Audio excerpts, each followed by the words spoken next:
Olá, meu nome é Lucélia Kelly Silva Neri. Eu sou acadêmica do curso de Fisioterapia da Faculdade Pitágoras e estou aqui agora para poder apresentar o meu tema de TCC.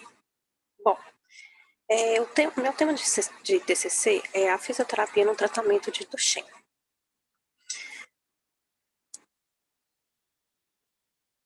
A distrofia muscular de Duchenne é uma doença geneticamente conhecida por afetar genes que interferem na codificação da proteína distrofina, o que provoca prejuízos motores, pois compromete todo o trabalho muscular. Esta síndrome é mais predominante no sexo masculino e manifesta-se na infância e tem um caráter progressivo. Quando fala-se de distrofia muscular de Duchenne, com certeza não poderíamos deixar de falar de Benjamin Duchenne. Benjamin Duchenne foi o primeiro neurologista que observou alterações musculares em crianças em meados lá de 1860. Bom, Duchenne também foi o primeiro a fazer estudos histoquímicos de tecidos musculares nas crianças. E através desses estudos, coletando materiais para biópsias, ele identificou que através desses estudos que o tecido muscular ocorriam lesões anatômicas. Essas lesões anatômicas, elas eram provocadas pela hiperplasia tecidual. Bom, com a evolução da ciência, as descobertas foram ficando valiosas, né, para a definição da tratativa da doença, pois a partir do momento que concluiu que as lesões anatômicas ocorriam devido à ausência da proteína de distrofina, né, concluiu também que a origem da doença é uma origem de causa genética, né. Então, para falar um pouco de fisiologia, para caracterizar a doença, fisiologia envolve, né, o conteúdo genético, onde está ligado ao cromossomo X. Este cromossomo X significa que a mãe é portadora do gene. Além do que, a mãe é portadora e transmissora do gene. A deficiência da proteína distrofina, ela é caracterizada, é a característica fisiológica mais marcante da distrofia de Duchenne, né? E além de ocorrer as degenerações musculares, o nosso organismo, com o intuito de proteger o organismo, ele começa a substituir o tecido lesionado pelo tecido adiposo conjuntivo. Isso também, ele gera consequência, né, musculares nas tarefas, nas funções de dia a dia dessas crianças, né. Agora, para tratar a distrofia muscular de Duchenne, é necessário traçar um diagnóstico, né, um diagnóstico clínico. E esse diagnóstico clínico, ele é traçado a partir de características muito marcantes que as crianças começam já a apresentar já na primeira infância. Bom, a primeira característica marcante, quando fala-se de distrofia muscular de Duchenne, é o sinal de Gorlitz, onde nessa primeira figura aí encontra-se uma criança deitada, né? Ela está adotando compensações posturais, né, para virar de barriga para baixo e para tentar sair da posição sentada para ficar de pé. Esta postura, a criança, devido às fraquezas musculares iniciais, cometem os membros inferiores, a criança começa a adotar posturas compensatórias para poder mudar de posição. Então, o sinal de Gorlitz, ele é caracterizado pelo escalonamento da criança. Ela começa a usar as mãozinhas para escalonar, né, as pernas e tentar se manter de pé. Além do que, também ocorre uma abertura da base, né, para que essa criança consiga ter equilíbrio para permanecer de pé. O outro sinal bem clássico dessa doença é a hipertrofia da panturrilha, né? Essa hipertrofia ocorre também na primeira infância, e ela ocorre de forma simétrica, e ela é provocada devido ao acúmulo do tecido adiposo, né, do tecido adiposo conjuntivo, como forma de compensação que o organismo reage através das degenerações musculares, né?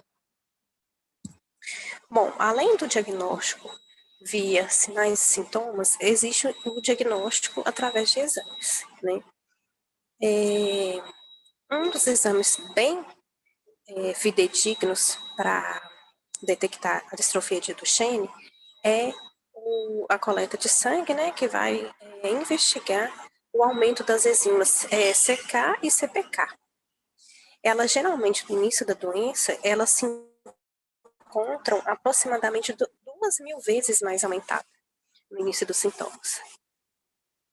E a outra forma de diagnóstico, né, é a pesquisa genética, onde a mãe, que é o cromossomo X, ela é portadora e transmissora do vírus. Ela pode transmitir, do vírus não, desculpa, perdão. Ela é portadora e transmissora do gene defeituoso, né? Ela pode transmitir esse gene defeituoso para mais de um filho. Bom, agora falando um pouquinho do tratamento. O tratamento para distrofia muscular de Duchenne, ele envolve uma terapia medicamentosa, né?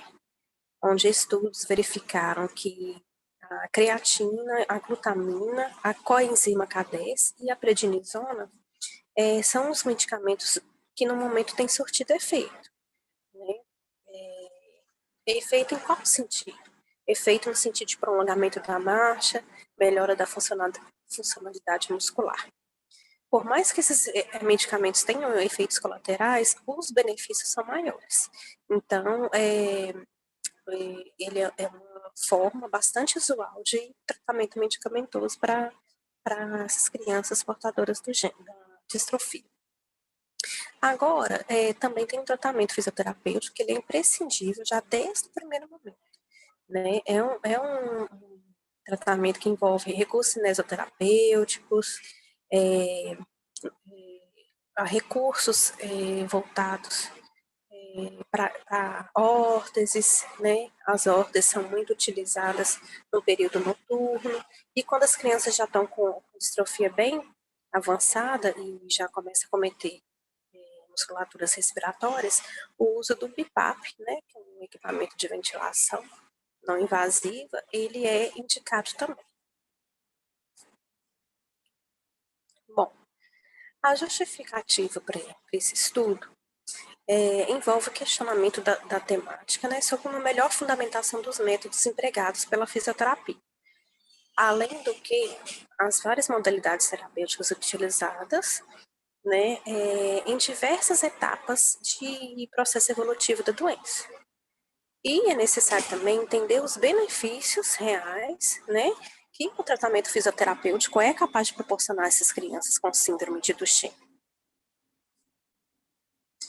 Bom, contudo, o objetivo da pesquisa foi compreender a fisiopatologia de Duchenne, conhecer os principais diagnósticos e tratamentos para a doença e identificar o papel da fisioterapia no tratamento de Duchenne. A metodologia utilizada para este trabalho foi uma revisão bibliográfica, né, além de uma abordagem comparativa sobre a análise das técnicas utilizadas por fisioterapeutas no tratamento da doença. Essa busca por esses materiais foi feita através de meios de pesquisa digitais, né, sites da Cielo, da EBSCO, PubMed e Abramed. E os descritores que foram utilizados na pesquisa foi distrofia muscular, fisioterapia e tratamento.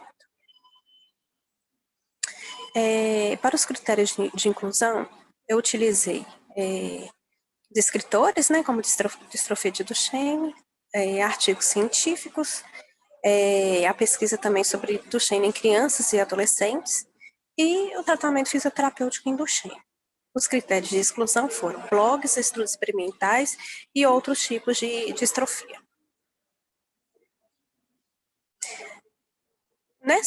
Nesta busca resultou nas seguintes questões.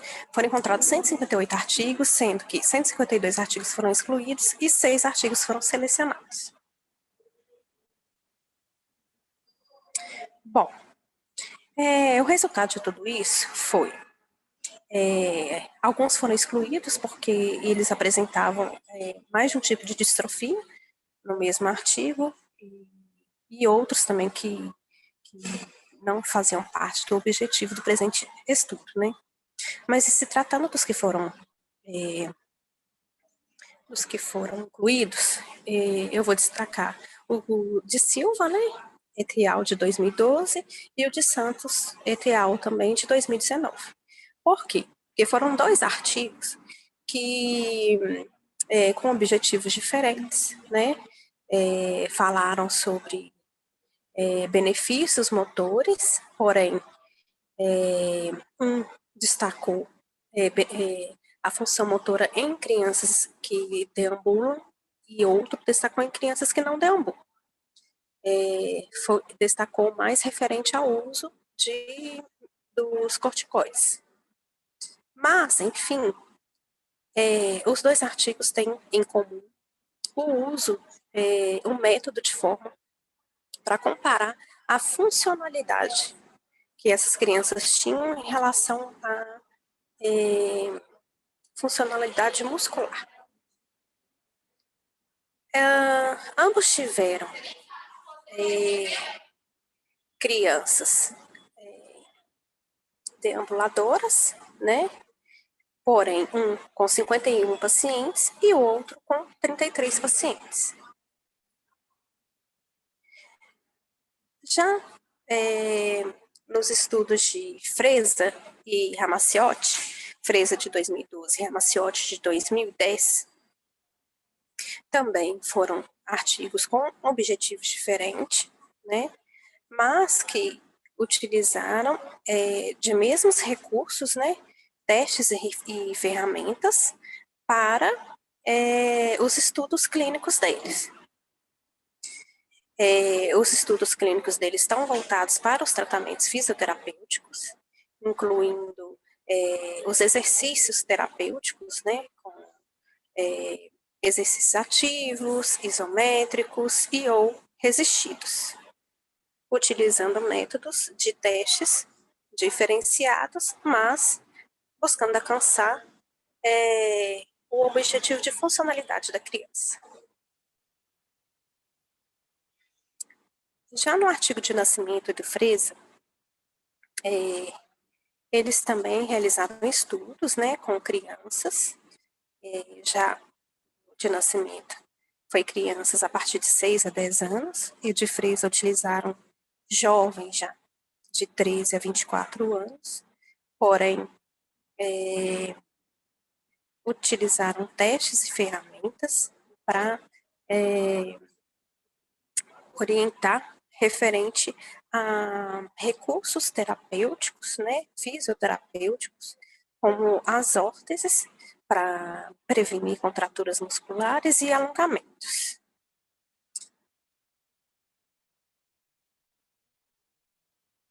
Bom, como mencionei anteriormente, no estudo de Silva, ele utilizou uma escala MFM, que é a escala de medida de função motora, é uma escala mundialmente conhecida para avaliar a medida da função motora. Ela engloba 32 itens e onde avalia a criança em várias posturas diferentes. Essa escala, no estudo, foi comprovada que é uma escala eficiente para avaliar as crianças com distrofia muscular. Já no estudo de Santos, ele utilizou a escala de Poole, que também é uma escala bastante utilizada para avaliar as crianças com distrofia muscular e também mostrou grande confiabilidade na utilização da escala. Bom, nas discussões finais, Os estudos mostraram que as órteses, com o intuito de alongamento e prevenção de contraturas, elas são eficazes, né? Mas necessitam de mais estudos para identificar a, a eficácia dela quando as crianças utilizam ela no momento de deambulação. E nos outros estudos, como eu falei também já anteriormente, o tratamento fisioterapêutico envolvendo exercícios ativos, isométricos, resistidos somente com a utilização de gravidade do próprio peso, eles são recomendados. E a escala MFM, né, e a PUL 1.2 são escalas confiáveis, né, porém as amostras utilizadas no estudo anterior referente ao ganho de força com exercício resistido não é parâmetro, que a amostra foi ineficiente. E, como já mencionei, o uso das ordens do período noturno foi comprovada a sua eficácia. A conclusão da pesquisa já está bastante fundamentado os benefícios que o tratamento fisioterapêutico é capaz de proporcionar para as crianças com distrofia muscular, principalmente os benefícios relacionados com a melhora da autonomia funcional, da manutenção da força. Porém, é necessário cautela no tratamento, pois o tempo de atividade e o tempo de exercício proposto são marcadores importantes complementares do tratamento proposto, pois às vezes o emprego de técnicas de forma indiscriminada pode impedir ganhos e acelerar o processo degenerativo muscular. As referências utilizadas foram essas e o estudo termina assim. Eu agradeço a compreensão de todos.